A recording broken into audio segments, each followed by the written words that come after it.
Hi everyone. Lake County Master Gardeners is composed of volunteers who have received intensive education in horticulture through the Purdue Extension Master Gardener Program.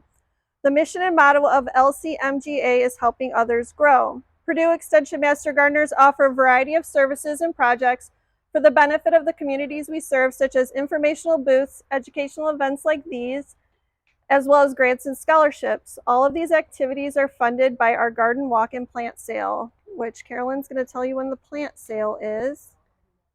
Garden walk. Many of you know we are having our annual garden walk this month, about 2 weeks away. So it's June 30th from 10 a.m. to 4 p.m. We'll be visiting 8 gardens this year, and they are in Munster, Dyer, Cherville, St. John, and Cedar Lake. We're really excited about it. The tickets are $15 per person. We're selling them here at Niemeyer's, as well as many other vendors throughout the Lake County region. Sales are going very well. So that's all I have to say about that. Thank you, and I hope you come. And with that, I'd like to introduce horticulturist, educator, designer, retailer, and national speaker Wayne Gruber. With over 40 years of horticultural work experience, his enthusiasm and passion for plants is evident through his landscape designs and educational seminars. So thank you so much for having us at Niemeyer's new greenhouse. Thank you very much. Welcome, everyone. Who has been to our new facility? Okay. This is the first time in our new facility. Those are the only 2 choices. Okay. Wonderful. I want to welcome you. This was a long time in the making, about 2 years in the making, for us to come up with the new garden center here at Niemeyer's. I came aboard about 11 years ago to start a garden center here at Niemeyer's. They had me come from Gardens on the Prairie, and they said we would like to have a full retail facility here in Crown Point. Little negotiations, we figured out how to do this. We assembled an entire team, and with this entire team of people, we have grown extensively here in Crown Point. Jessica Niemeyer was kind of behind the overseeing the new structure and so forth. So you're seeing basically a 2 greenhouse structure of about 7,000 square feet, full weather station. Everything is automated. It's really pretty cool. Very state-of-the-art facility. We are so happy to be in it. Did Christmas this past year. And then, of course, this is our first spring that we've been in here. So we want to thank you for stopping in. Want to encourage you to continue to stop by and see it change and see us grow, literally. Many of you know me. Anybody, am I new to anyone? No. Wow. It makes me feel super old. Especially when we say the 40 years. I think it's more than that, actually, now. I think that was a little old, so it's 40-some years. But actually, for the time that I was 10 to 12 years old, I was interested in gardening. I think everyone here can probably share a story of when that first occurrence happened to you. It's like, I don't know, sometimes we don't even know it's happening. It's kind of like a lightning bolt. For me, it was grandparents, it was my parents. Everyone had an interest in gardening. So it was a vegetable gardening that I did as a youngster, 10 to 12 years old. Dad gave me a plot. I started vegetable gardening, and the coolest thing about it was that I realized I could actually harvest those vegetables, go door to door to the neighbors, and they would pay me money for vegetables. So this is light years ahead of home produce delivered to our home. I would probably be a multi-millionaire right now had I made that into a franchise back 50 years ago, so that was kind of a crazy thing at that time. So horticulture has always been in my blood. It was a lot of fun. I always experimented around in the yard and so forth. My degree is from Purdue University in landscape management design. I literally think I've been put on this planet to do what I do. I'm super passionate about what I do, for all of you who know me. So it's an obsession, it's a passion, it's a sickness. Okay.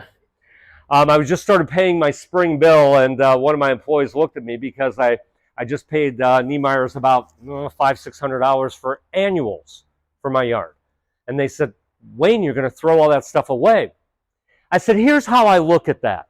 I said, I could go somewhere on vacation for a week, 10 days, 2 weeks, spend a couple grand.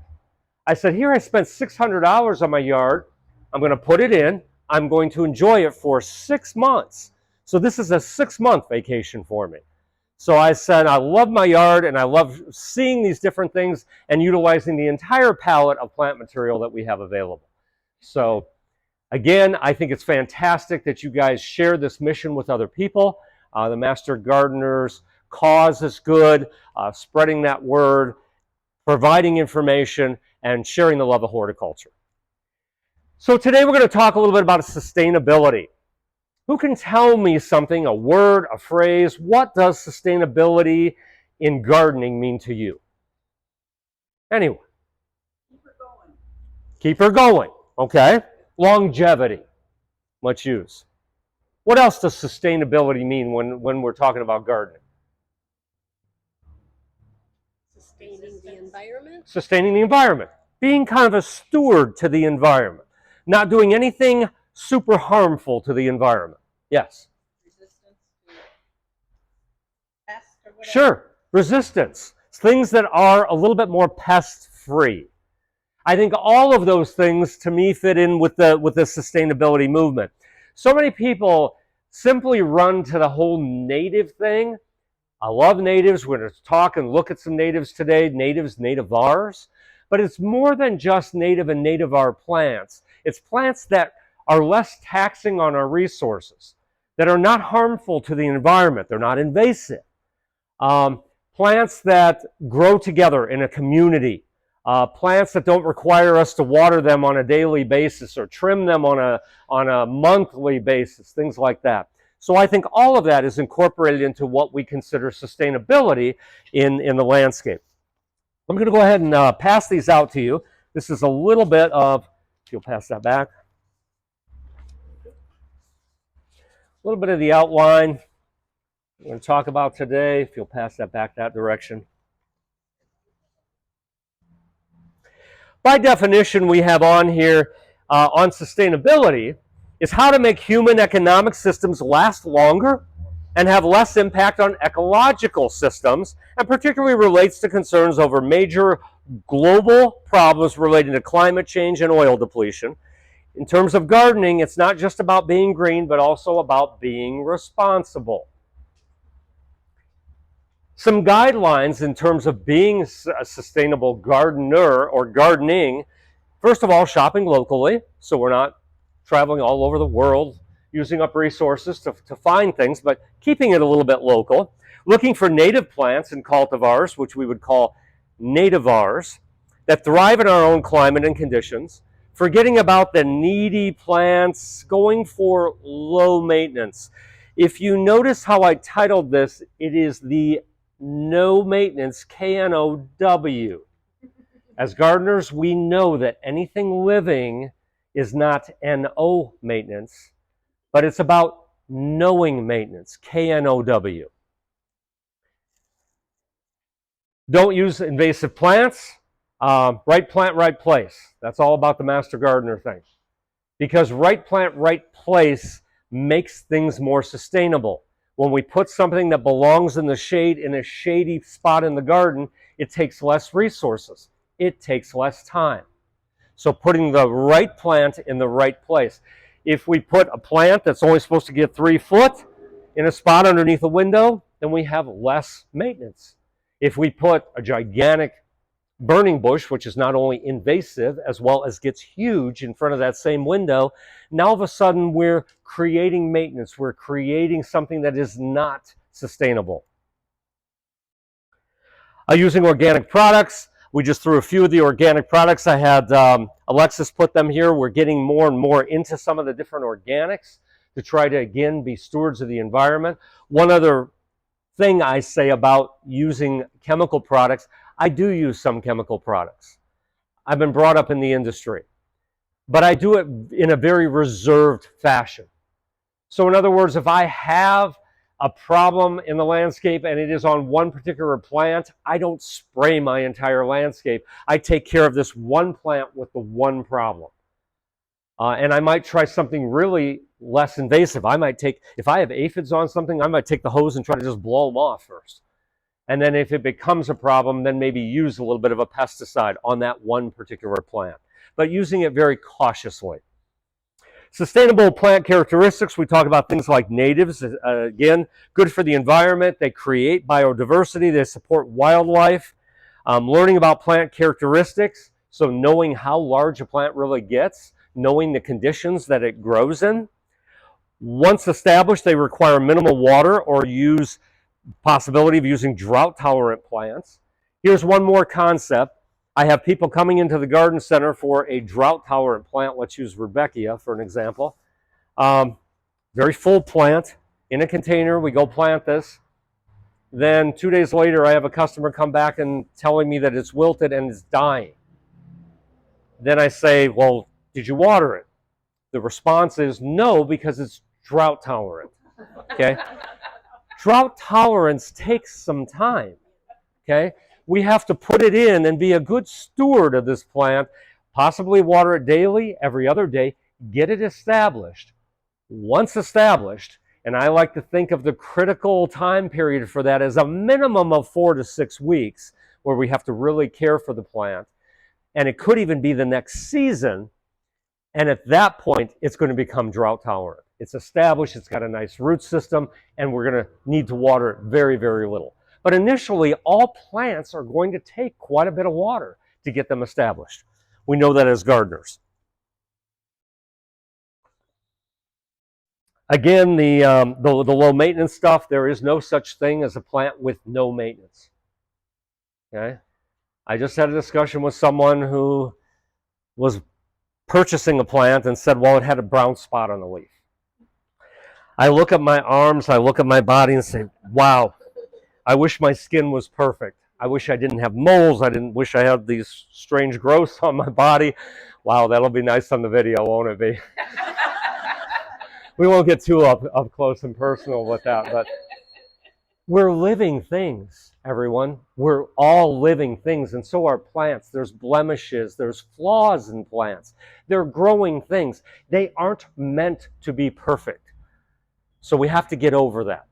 You know, and there's acceptable levels of blemishes. There's acceptable levels of pests on plants. You might get a few aphids, knock them off, blow them off. The Japanese beetles, take them off, throw them in soapy water, squash them on the ground. So there's acceptable levels of all this. And we, again, that's part of being stewards with our environment, is that we commune a little bit with the environment. In terms of building a sustainable perennial garden, in this case, we want to determine site conditions. Is it sun? Is it shade? These are always the first questions of right plant, right place. North side, south side, east side, west side, wind, trees, soil type, moisture levels. Those are all the things, and that's, I know that you've trained and you've talked to, and I bet that hotline, that's some of the first questions you ask. First time a person comes in here and says, I want a plant. I said, well, what are your site conditions? Where are these plants going? Because that becomes the first thing of KNOW, knowing maintenance and also sustainability, is to make sure we get a plant that will fit the circumstances. Understand the plant characteristics. I'm not going to bash anyone, but a lot of plants, some especially in the white containers, sometimes they underestimate their sizes. That's good and bad, because the plants seem to grow bigger, more vigorously sometimes, but sometimes plants get bigger. So you have to kind of know, you know, how big is it really going to get? I feel like by shopping locally, by talking to people who are in the industry, we have experience. Another thing I tell so many customers, they come in and they're just all distraught about killing a plant. I said, don't worry about it. You know, it's like, it happens. We kill things. They die. You know, we have, again, living things. I have killed more plants than all of you combined in this room. I just hide it better, okay? I have a bigger compost pile. I have the resources to replace them. I've killed more than all of you combined. Trust me on that. Between the garden centers and so forth, we've killed a lot of plants. That's part of the journey. It really is part of the journey of growing plants. Sometimes it doesn't work or it doesn't succeed. But I also say, We all try new restaurants, right? You got to go one time. New restaurant opens up. Speaking of which, I saw the Parlor Donut shop is opening up now in Crown Point. I don't know if you've ever had Parlor Donuts from Valpo. I'm a sweet freak.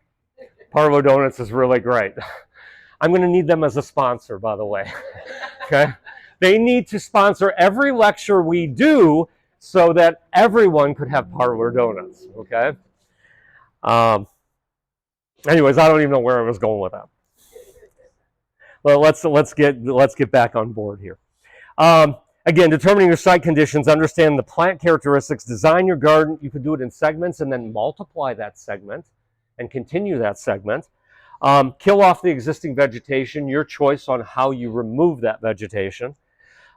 Layering 2 to 3 inches of organic material, plant by incorporating the organic material, water before planting and during critical establishment, at least that 4 to 5 week period, weed and deadhead 15 to 25 minutes every 10 to 14 days. So just a little bit about establishing a sustainable garden. They don't really have you rototilling it because rototilling brings up all those seeds that have laid dormant for weeks, months, years, and sometimes decades. Some trends in 2024, we're still out for that pollinator thing. The pollinator gardens are huge. This is nothing new for all of us. I'm looking at the age group in here. This isn't any mind-blowing thing that the millennials came up with, the 20 and 30-year-olds about pollinator. They just put a new fancy word to it, you know? It's a pollinator garden. We've known this for decades about planting for the pollinators.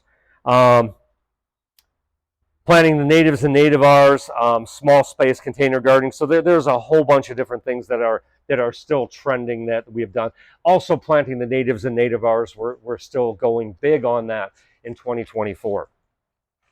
I put a couple pictures. These are real life pictures, and I decided that I would include those in there because this gives you some super great examples of what I'm going to show you in combinations today, the quick garden center tour. But these are some different works. The first one is not my work. That is Roy Diblick's work.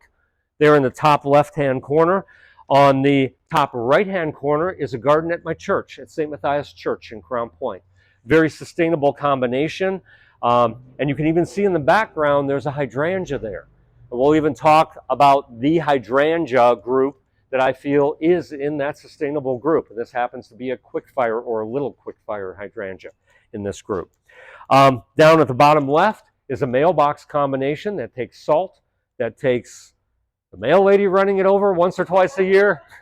It's a very sustainable, no water pretty much, pretty tough combination of 3 different plants there. Allium, Millennium, or Allium Summer Beauty, a Rebecca, one called, I think that one was Little Susie, and a Cecularia or Autumn Moor grass.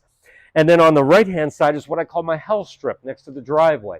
If you have seen Wednesdays with Wayne, I feature that. I show you how I maintain it. I show you what little I do to it. But that is a really cool combination I have along my driveway in about 6 inches of soil, and underneath it is the old limestone driveway. So that thing is truly a hell strip. I mean, what those plants are required to do is amazing. And that is probably one of my least maintenance areas in the entire yard. So just a couple little examples there. Then on the third page, I've just kind of given you, this is just another little chart, a little flow chart about a sustainable garden versus something that would be a traditional landscape. So just a little bit about showing you the using less resources. Again, that is kind of defined. And on the very bottom, I was in Canada for the Perennial Plant Association meetings last year. A fascinating garden called Rock.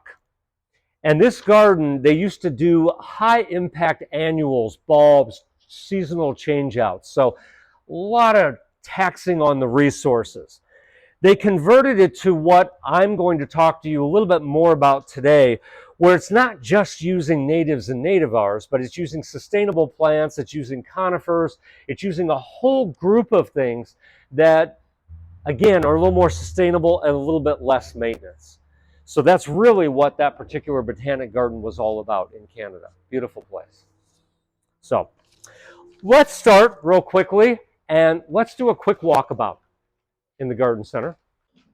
The way we've kind of got the garden center and greenhouse here, this has actually now become the shade area. This is converted from annuals to shade plants. So when we have the shade plants together, you're going to have things that I would consider more sustainable and also things that I would consider just a little bit more high maintenance. One of those first plants that I consider super sustainable is a hosta. Who's growing a hosta in their yard? Who doesn't have a hosta in their yard, for goodness sakes? My worst thing with hostas, what animal loves hostas the most more than any other animal? Deer. It's a salad bar for the deer. I do use some deer repellent, some granules in my yard. I break them of the habit. They're pretty well broken now, so they've left it go. But right as that salad bar starts to come up, they pick the most expensive hostas in the area. You know, they start munching away. But there are thousands, 10,000 probably plus named cultivars of hostas, and pretty easy to grow. Then you got a series of different things here like the ferns and the coral bells. Ferns, again, are definitely on the list for deer resistance.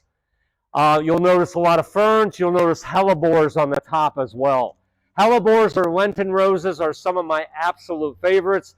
I have a new grower that has a lot of collector stuff. So after we're done, take a look at some of those very unique flowers, double flowers, yellows in there. And I have one that's even nearly black. So it's really cool. So shade stuff kind of through here.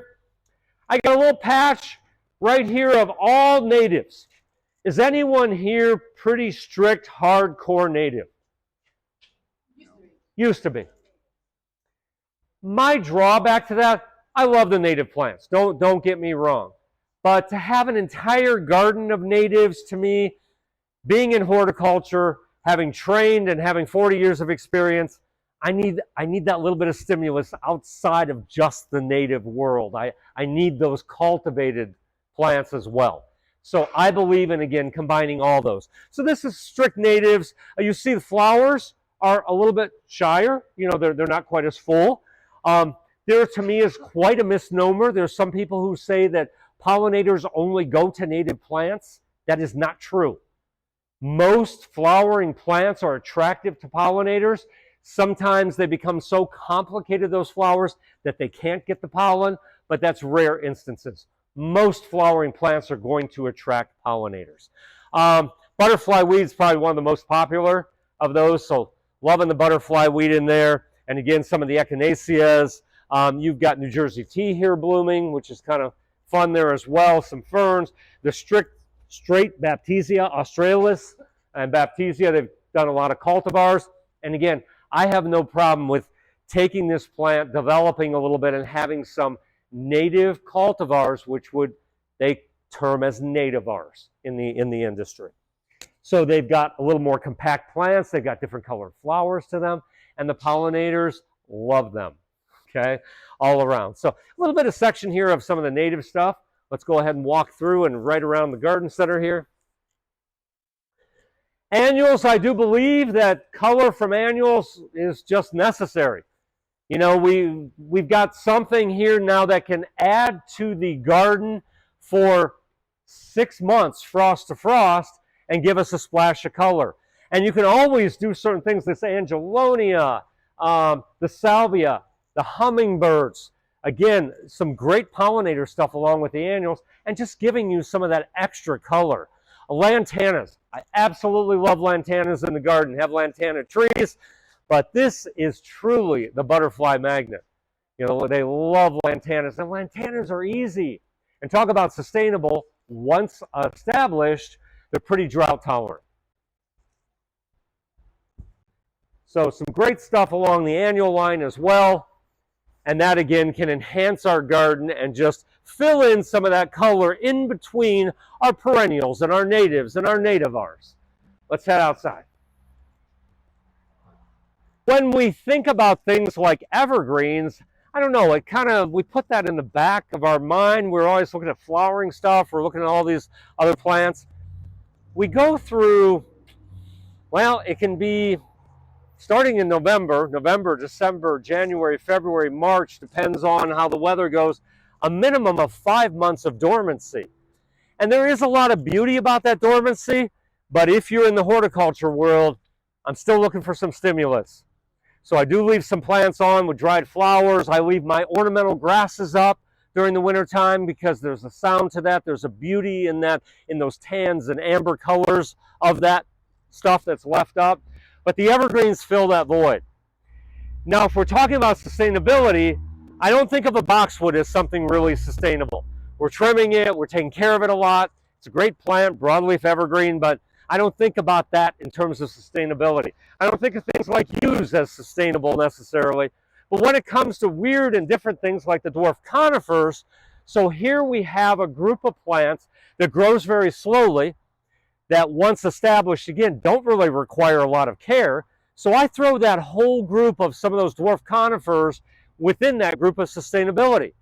You got to know the specs. Okay, you got to know if it's a 2x2 or 3x3 or 15 foot tall by 3 foot wide. So again, know the plant, know the characteristics that it needs to fit in, know whether it belongs in sun or shade.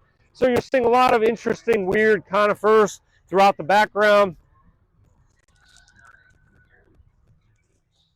Get a little fun action from the traffic here.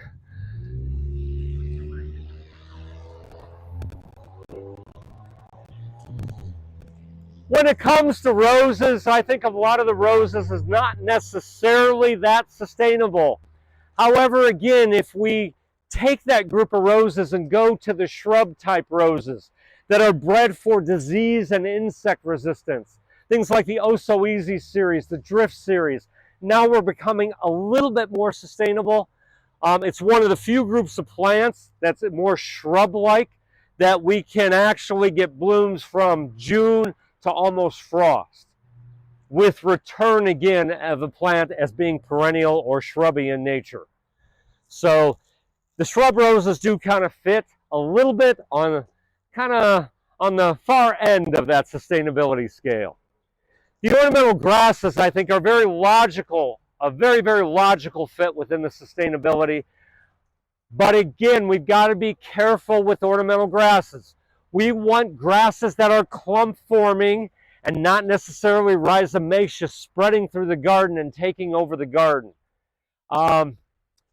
Pennisetum, which is like Hamlin, that's a dwarf fountain grass in the landscape, is disastrous. Miscanthus maiden grass is okay, but I like to go along the lines of the natives and nativars. Things like panicum, this is switchgrass. This is a cultivar of switchgrass called Northwind. This is Cheyenne Sky with the red tips, again a cultivar of a native grass, switchgrass. And things like Blackhawks, which is our big blue stem. Beautiful red tips on it, developed by a gentleman in Illinois. Again, a nativar.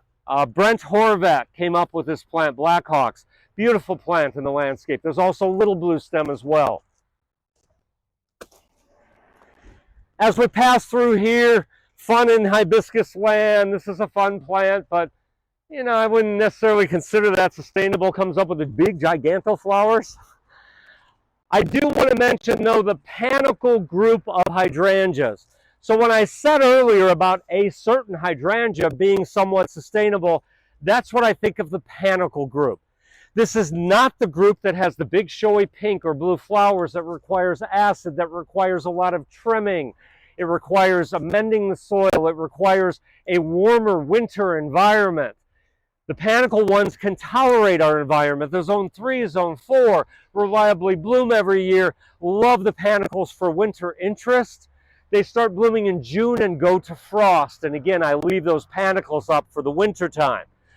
Anywhere sizes from 3 to 4 foot by 3 to 4, things like Bobo and Firelight Tidbit. We get on to all the things like Limelight, which get to be 8 to 10 foot tall, and everything in between. Limelight Prime and Quickfire Fab and Little Quickfire and Tiny Quickfire. There's so many interesting ones. If you are a native person, in choosing the panicle group, a lot of the flowers are not that attractive to pollinators, with the exception of Quickfire and Little Quickfire and Tiny Quickfire. The flowers are designed with fertile and sterile flowers so much more attractive to those pollinating insects. So you want to lean in the panicle group to the quickfire series. The rest of them are just a little bit more showy for our enjoyment rather than the pollinators. Keep walking down here.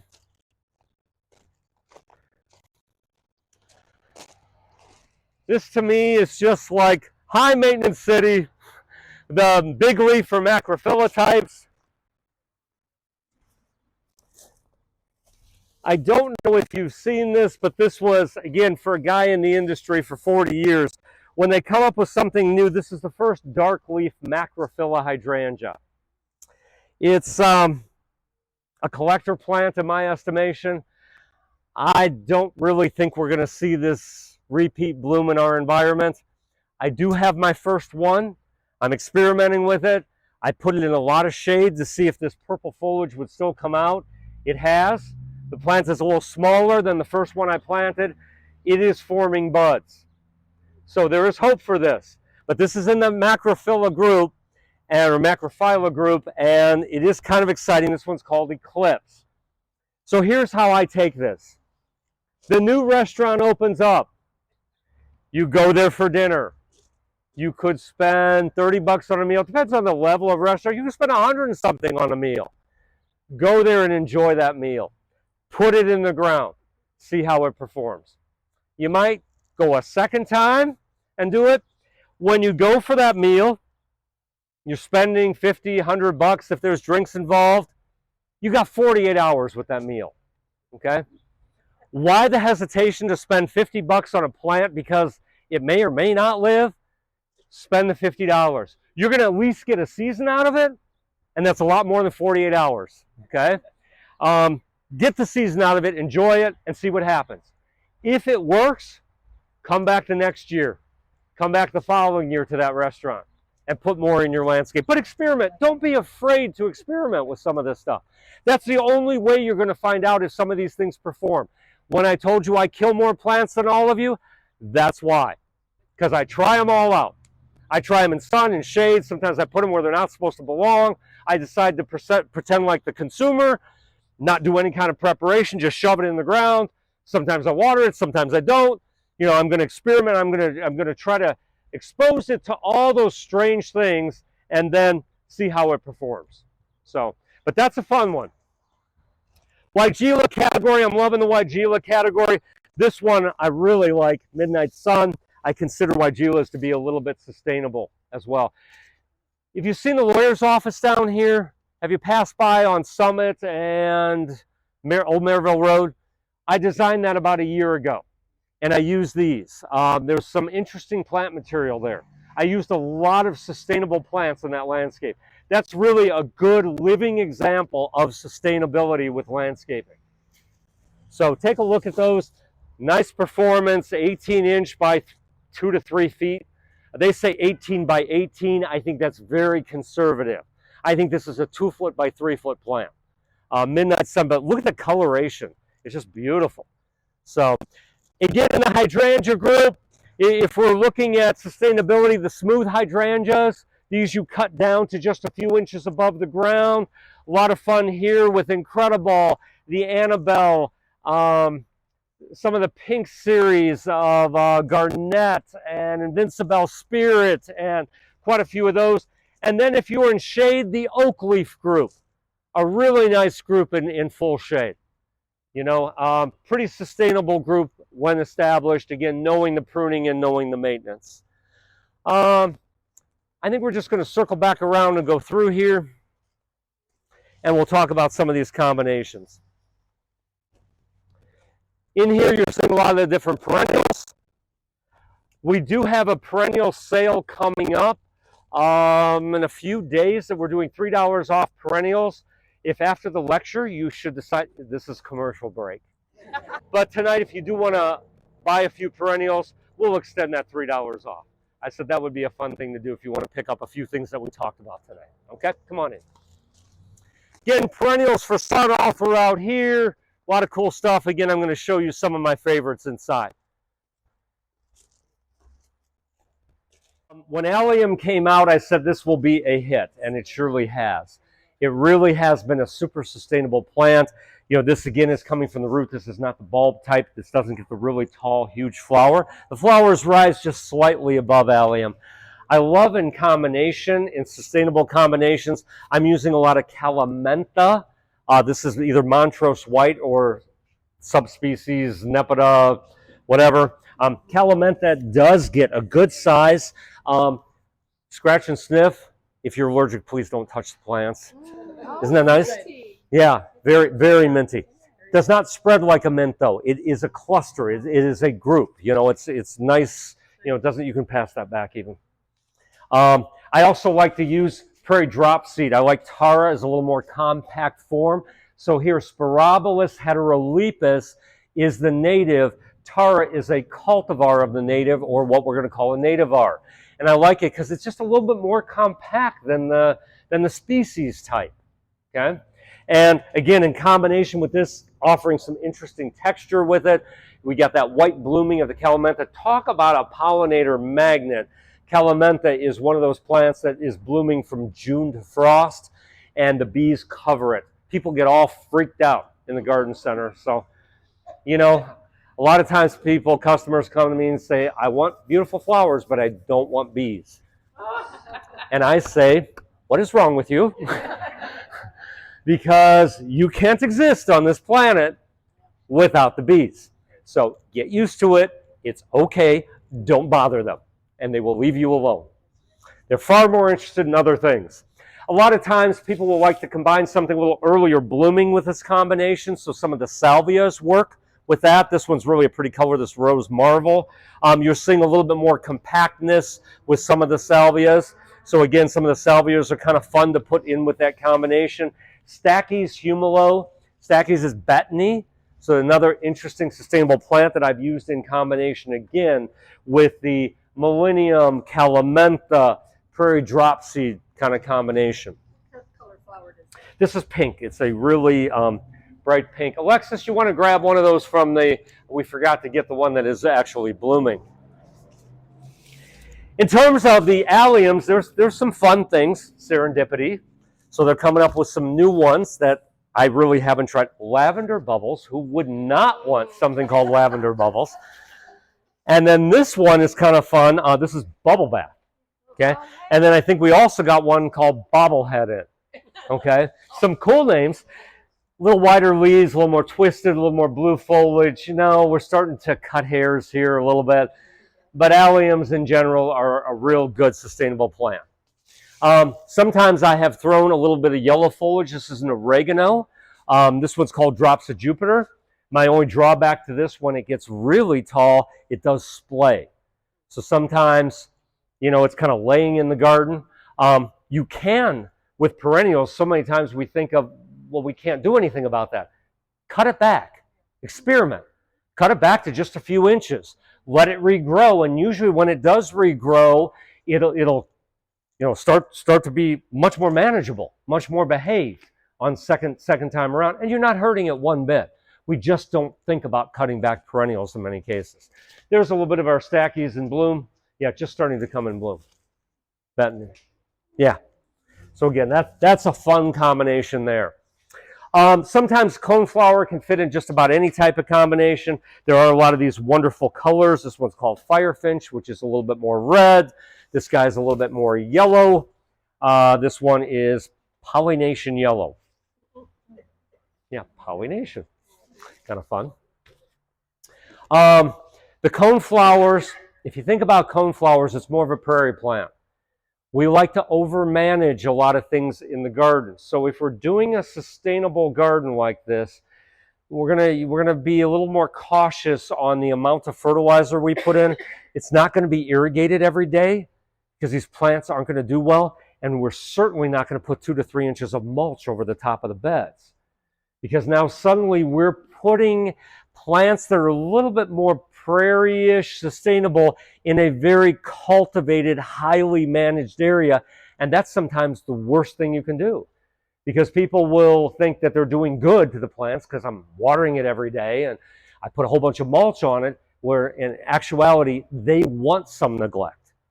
So depending again on the types of plants and the selection we're using, Sometimes we want to manage them far less than what we're used to.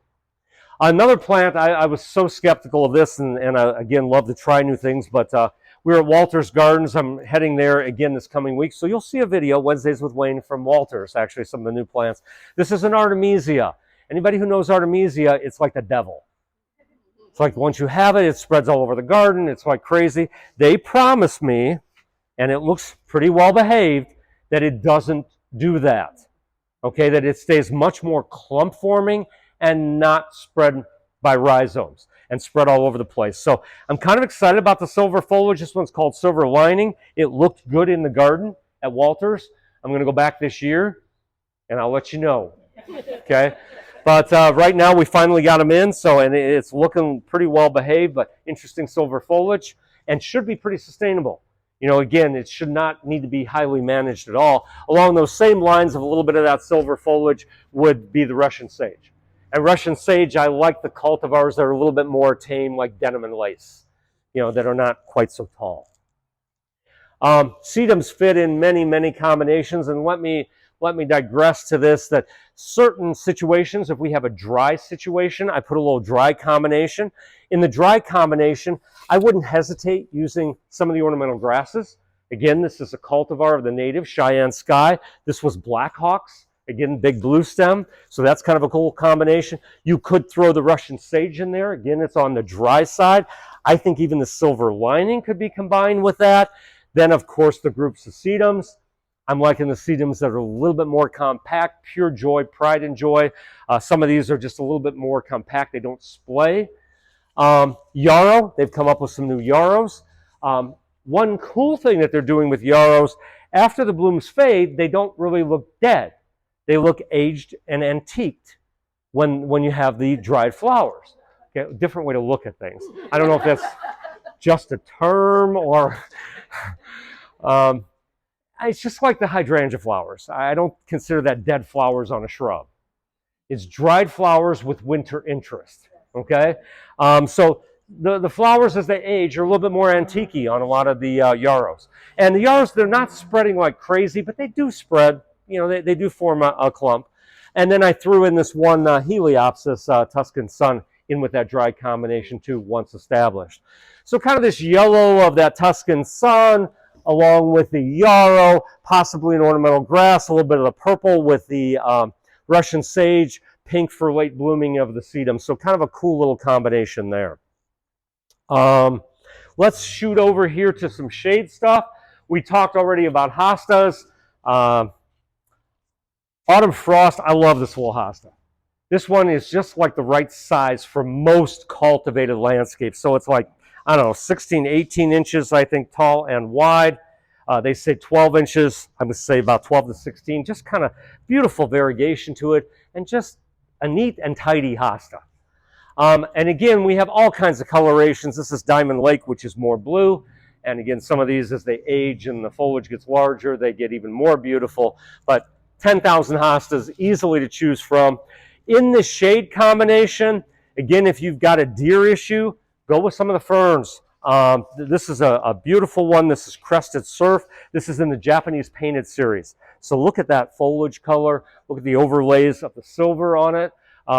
Deer resistant. Who grows ferns? Pretty easy, right? Definitely easy. You know, I'd call it a very sustainable shade plant. Autumn Brilliance is another one I really like because all the new growth comes out with these orangey tips. Again, pretty well behaved. If you've ever been on the fern series and done ostrich ferns kind of like go a little crazy. So I think it borders that sustainability line. It certainly will grow anywhere, but sometimes it becomes invasive, and to me, that's not desirable necessarily. I like things that do behave themselves a little bit more. Pardon me? There you go. There you go. As I mentioned, the hellebores, this one, I'll pass around this tag because I just find this, the black hellebore, this is called New York Nights. I think that flower, it is truly that dark.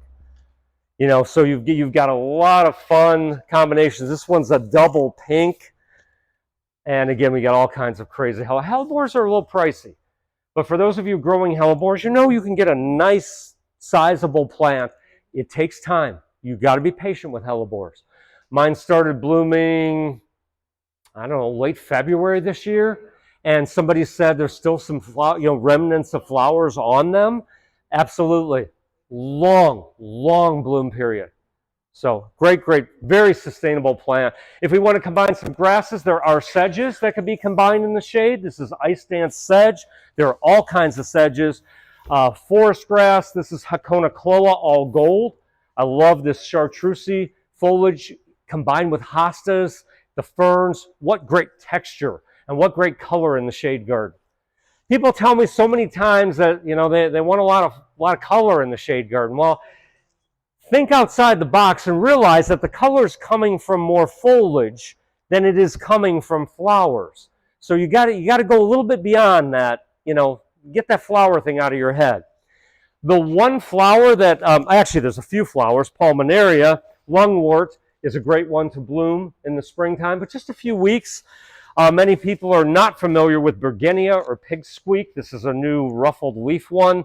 Not super colorful flowers, but a lot of them do have really interesting early flowers. White, pinks, bordering on like a deeper purple. That Bergenia.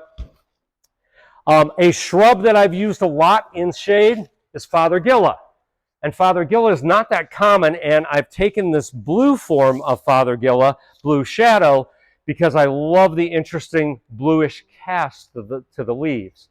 And this plant really does not do well in full sun. It needs at least partial shade. In full shade, it's going to be a little spindly, but still will do fine in full shade. But I'm loving the blue color to it.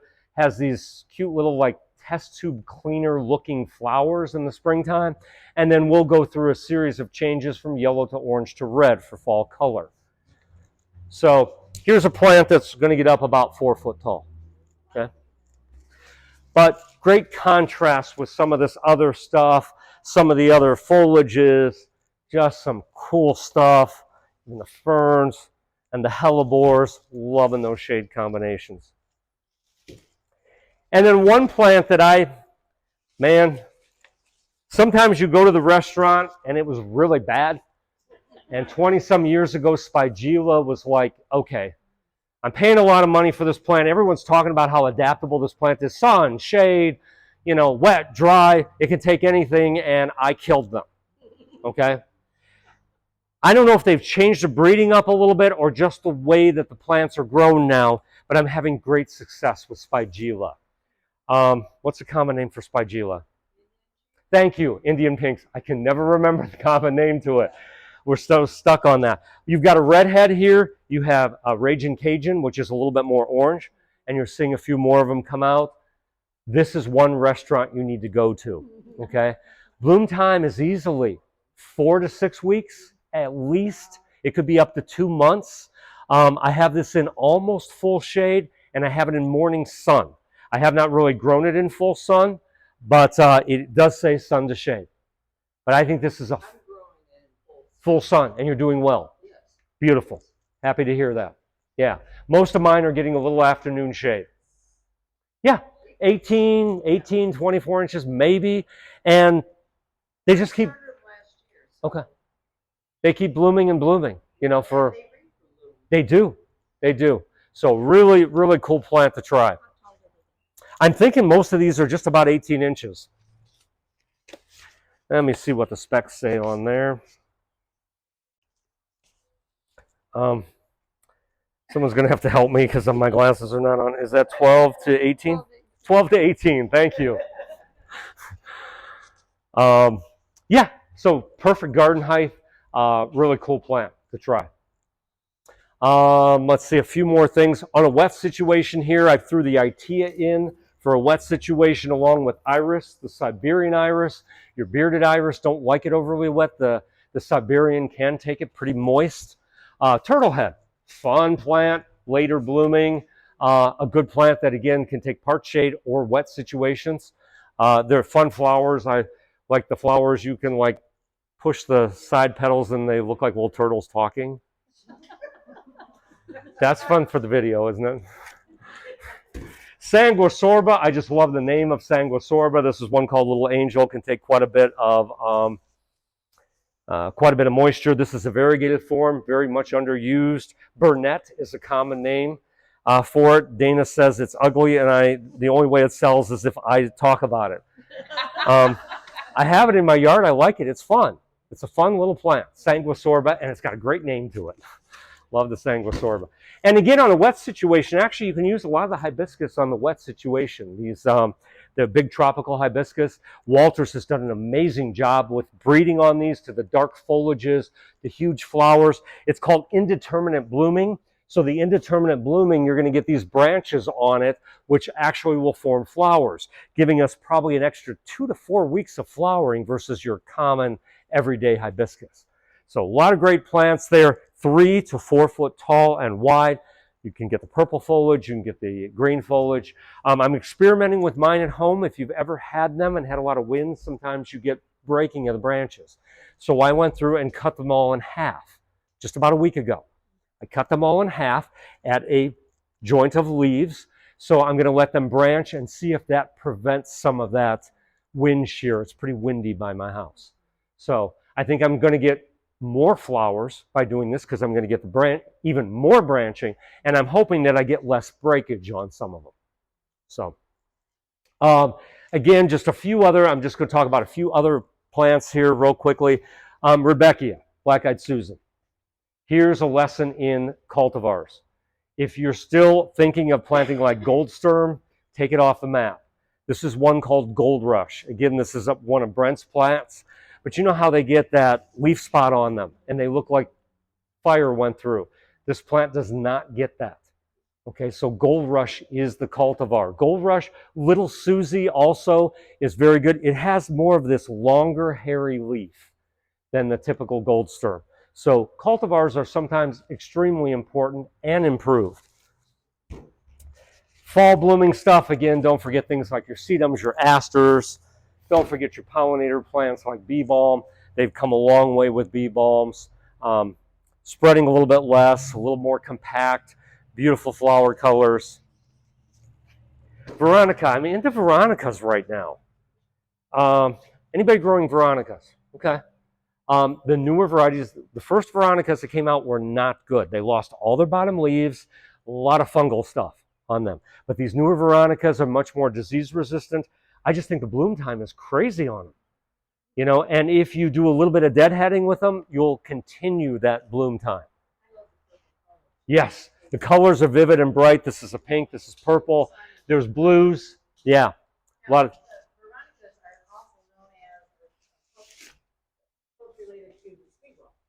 Speedwell and Veronica are two names hand in hand. Yeah, a lot of people do call them Speedwell. Thank you. Because I think that's more of a common name than Veronica is actually the Latin. Yeah, I get stuck on the Latin sometimes. Coreopsis, boy, we've gone around and around with Coreopsis that we've gone all the way back to Zagreb. The Uptick series has this little bit bigger leaf, this lance leaf opposed to the thread leaf. I'm thinking it has a little more longevity. Coreopsis needs good drainage, especially in the wintertime. If it's poor drainage in the wintertime, that's when I find most of them die. I hate to even bring this up, but you know, there's a brand new red out. Go one time to this restaurant, gang, okay? Just try it out one more time. This is the 3rd or 4th generation of red. I've killed the first 3 generations, so this is the 4th one.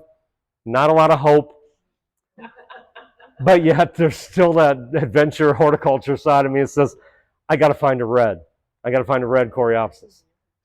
It's a red, it is a Coreopsis. This one is called Scarlet Ribbons. They promised me it's going to live. No, there is not. There is not. Just like when you go to the restaurant, it might be good, it might not be, okay? It's interesting, it's fun. Give it a shot. Don't buy more than one.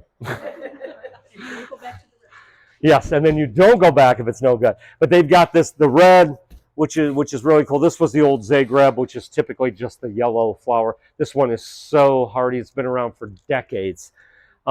This one is called Heartstrings, which is the red and the white. So kind of interesting, kind of fun. The daylilies, of course, are old standby stuff. We don't really have to talk about daylilies or garden phlox. Catmint, I'm going to end with this little guy, probably because I love the name more than anything else. It's chartreuse on the loose. Okay? It's the first chartreuse-colored catmint. Catmint, when we hear the word mint, we freak out because it spreads all over. This is clump forming. All the catmints pretty much are clump forming. They're not a problem. They don't spread all over. This one is Persian blue. They started off many years ago with Walker's Low, which kind of spreads all over the place. Don't ever be afraid to cut back catmint. Once you get that first flush of flowers, cut it back, and it's going to be better behaved on the second round. Chartreuse on the loose is actually lower. It's only supposed to get 8 to 10 inches tall with a spread of about 2 feet, 2.5 feet. The cool thing about this, I saw this last year at Walters. I said, let me have some samples. Threw it in the garden, just like most gardeners. It sat first on the driveway. It was tested for a month under drought conditions on the driveway, okay? Just to see, yeah, scientific reasons. Will you live on the driveway first? Made it in the driveway, despite the fact that it was a near death on several instances. Late in the season, planting way too late for all the gardener guidelines, dug a couple holes in heavy clay, nasty heavy clay, just dug the hole, said, okay, you're going in, live or die, let's see what you do. And those little plugs made it through the winter, started blooming about in April. And as far as I know, they're supposed to continue blooming. It's continuing forming flower buds on it. It might need a little shear, but it came out a beautiful, vibrant chartreuse. Started flowering, like I said, in April. Right now, I think this shows a lot of promise. This could be the next Allium Millennium, chartreuse on the loose. And I'm not a huge catmint fan, but I'm telling you, this one was pretty cool. So this restaurant is definitely, it's like the fast food restaurant that you just can't get away from. Okay, so you want to try that one for sure. So you got it. With that in mind, there's a few other combinations here, a few other fun plants. Let me take just a couple questions and then I'll let you linger around, whatever. Alexis and I are both here. Quick question or two. I put in millennium,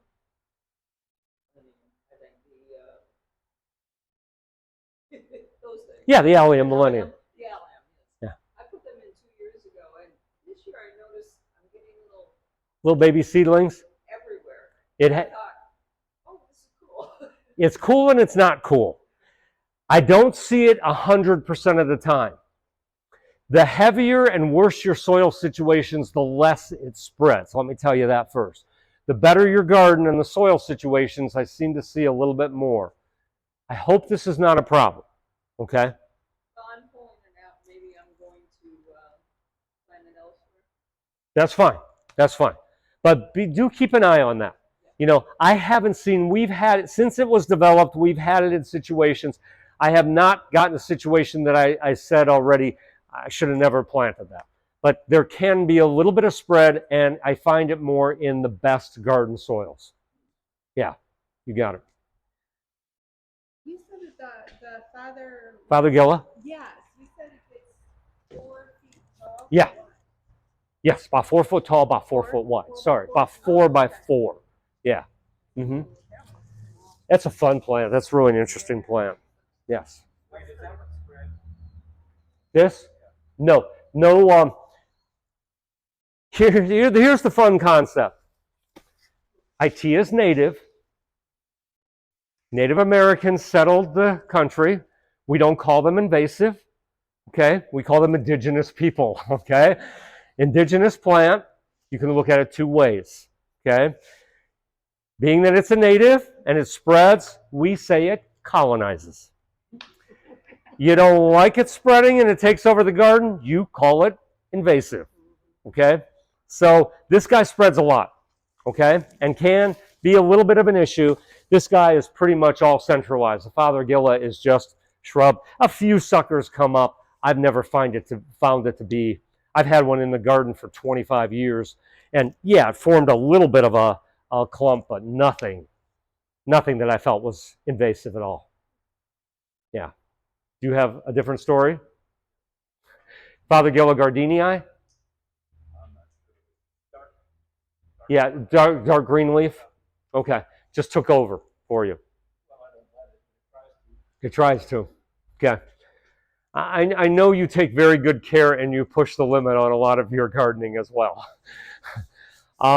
So usually that's not the case, you know, but again, I think probably in better situations, it's probably spreading a little bit more. Okay. It's not that if you clip them off once a year, okay. Whereas ITEA, you're probably going to have to do more than one time a year because it's really gonna go to town. Yeah. One final question. What's the plant in the corner you said? And I forget. The Heliopsis, this guy? Right. You Yeah. had one that, Tuscan he son. had it at his house when he was on the garden walk, but it was a different color. Sure. And you had suggested it to him and he loved it. Yeah. There's one called Bleeding Hearts, which is the orange, which is really cool. Okay. Yeah. You have that in? We do. Yeah. Alexis, could you grab me one of the Bleeding Hearts, excuse me, Bleeding Hearts. It is a Heliopsis. Yeah, Heliopsis and Helianthus, there's a lot of crossover with, but I think it's a Heliopsis. Yeah, that's pretty cool. So you got it. Okay, with that, I'm going to conclude so that I don't keep you too long. Oh, a few final things. These were just a couple little dwarf conifers. The old standard Mugo pine, except for the fact that this is Valley Cushion, which only gets about 1 foot tall by 3 foot wide. So when something is called dwarf, it only means it's smaller than the species type. Let's use burning bush as an example. The common burning bush gets 10 to 12 foot tall by 10 to 12 foot wide. The compact or dwarf burning bush is about 8 to 10 by 8 to 10. So dwarf doesn't mean baby or small. It simply means it's smaller than the species type. But this Mugo pine is a true dwarf. Yeah, this one is the one that I've just absolutely loved. Having a little bit of an aphid issue. Yeah. Having a little bit of an aphid issue with that, but it's kind of weird. They're really attracted to that particular plant. But dark foliage, orange flowers, really cool plant. Pretty sustainable. And then this tiny other little Chamaecyparis I threw here too. Again, a little dwarf conifer 2x2.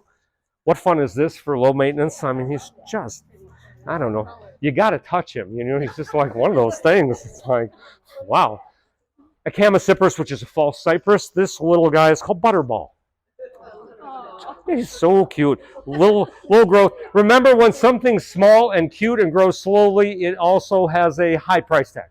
Okay, so this little guy is $129. He's old. Okay, he's been around for a long time. Okay, because he's so cute. And then I threw one of the panicles. This was a Bobo on the panicle end. So I want to thank you for joining me tonight. Your mission is great. Remember, sustainability in the garden is an excellent thing. It's helping the environment. You're being a little more stewards of the environment. You're picking out plant material, again, that is a little more conservative, that is not requiring all these inputs and so forth. These examples that I showed you today, I'd say about 70-80% of them I would consider in that sustainability group, including our native group as well, and a lot of these being native ours as well. So thank you for joining me tonight, and stop in the Garden Center, visit us anytime, okay? Thank you.